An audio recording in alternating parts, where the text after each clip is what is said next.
Hey, y'all. Hey, girl, hey. Something Darlene used to say. Let her rest in peace. Thank you, dear God. The Light is Song. Came to let y'all know the Light is Song. That's chapter 28, The Light is Song. Resisting Happiness, Matthew Kelly. Very good book. Some of us are uncomfortable in the dark. I remember a while ago, I used to sleep on. I would fall asleep with the TV on, wake up asleep and the TV is on. But I broke that habit a while ago. But I would say I was doing it just to, I guess, see what was on TV. I don't know why I was doing it. But there are times in the middle of the day watching TV. But at night when I'm in my bed and I'm supposed to be asleep, there's no need for me to have the TV on, especially with technology nowadays. Whatever it is I want to watch, I can watch it when I have time to the next day. But some of us, me, may feel uncomfortable in the dark, but I no longer have that problem. I feel it's easier for me to meditate in the dark, because most of the time in the dark inside of a home is nice and quiet because everybody else is asleep. But I meditate both day and night. It doesn't matter. Some of us are comfortable in our mediocrity, and I believe that once the light comes on, it makes our mediocrity uncomfortable. And when the light is on, we can see ourselves more clearly. That's physically and spiritually. And once that light comes on spiritually, it can make some of us uncomfortable. Once I really found out the errors of my ways spiritually, once that light came on and I realized the errors of my ways, it made me very uncomfortable. But I realized it was something that I needed in order for me to get out of mediocrity. I needed to get comfortable with looking at myself physically and spiritually, so that I can enjoy the light being on. We are the light of the world. We all have a great need for healing. We all need to be liberated from our self-centeredness. I'm sorry, that's one of my producers, Fanny. I guess she had something to say. But I'm gonna read it again. We all have a great need for healing. We all need to be liberated from our self-centeredness. Now, when I center myself, when I'm grounding myself, I'm centering myself to my higher power. There is nothing I believe that I can do on my own spiritually. So I need to center myself and ground myself so I can get focused on that which can do spiritually for me what I'm not able to do without God. I want to grow in awareness. Yes, I'm one of those woke people. I like being awake. I like being woke. I don't know why some people don't like being awake or say there's something wrong with the woke people.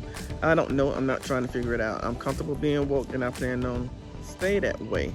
I want to grow in my awareness and realize that what I say and what I do can have an effect on me and on other people, either positively and or negatively.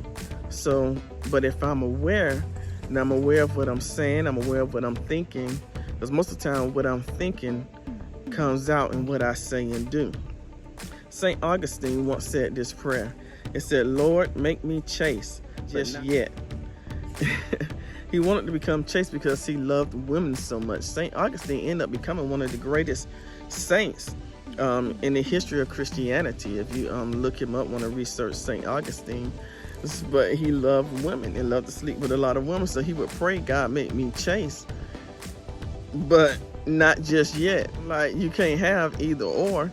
So he realized that the thorn in his side was women, but he knew it was a problem and realized it was a problem, but he didn't want it to get over that problem just yet. He was comfortable in his mediocrity. He didn't want the light to be shined on him. He liked the light to be dimmed a little bit, where he can acknowledge that he needed to be chaste, but still be fooling around with different women at the same time. But that's where we all come in, where we need the discipline to overcome resistance, the discipline to overcome temptation. And I believe that once we get that discipline enough, then we'll be disciplined enough to no longer resist happiness. And I believe happiness comes when we become the best of ourselves. To become the best version of myself, I don't need to be desensitized to sin, or what people may call sin, because that will lead to destructive behavior. And I don't want to engage in any type of destructive behavior. So I don't want to ever lose my sensitivity to sin. St. Augustine realized he was sinning, or to him, having sex with a whole lot of women was sinning. So he would pray to be chaste, but continue in that prayer and continue to do the same thing you asking for is insanity, in my opinion. But he got comfortable in his self-destructive behavior.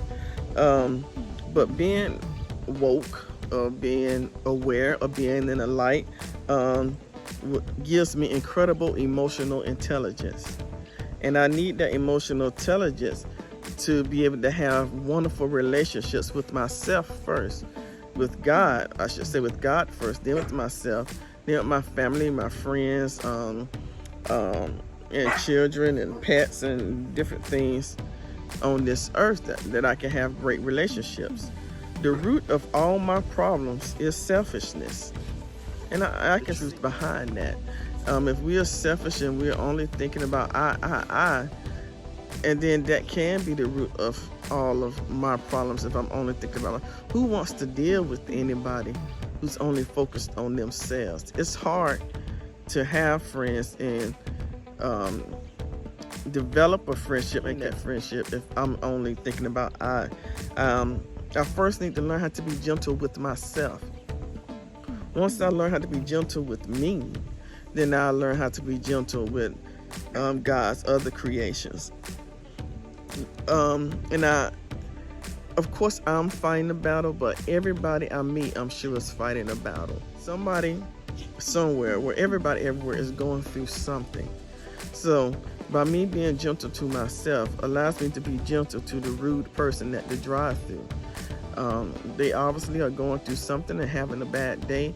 I'm not going to allow their bad day to make me have a bad day. Like Tabitha Brown say, have a good day, but if you can't, don't you dare go messing up somebody else's.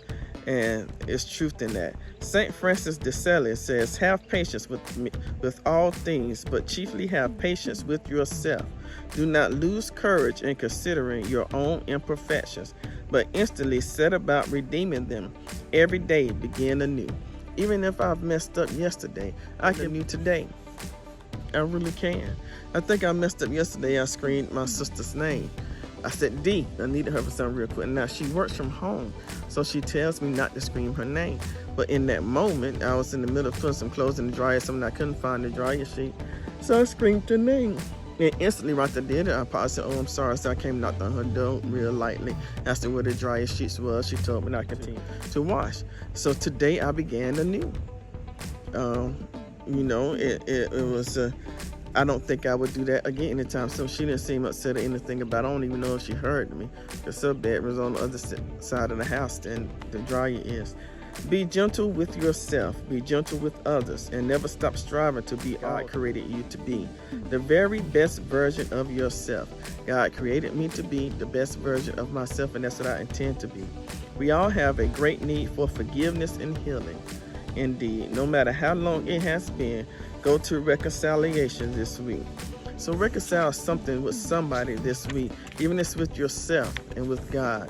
You know, I do most of my reconciling with myself, doing meditation or before meditation. Like, Frida, what is it that we could have done better today?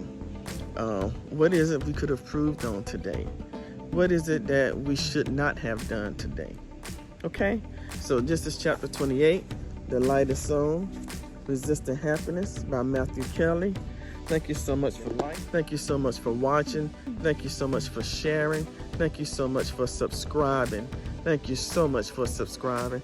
Thank you for turning on that notification bell. I love you. I appreciate you. I thank God for you. All is well. God, I need the serenity to accept the things I cannot change, the courage to change the things I can, and the wisdom to know the difference. And may my whole life prove that God is good.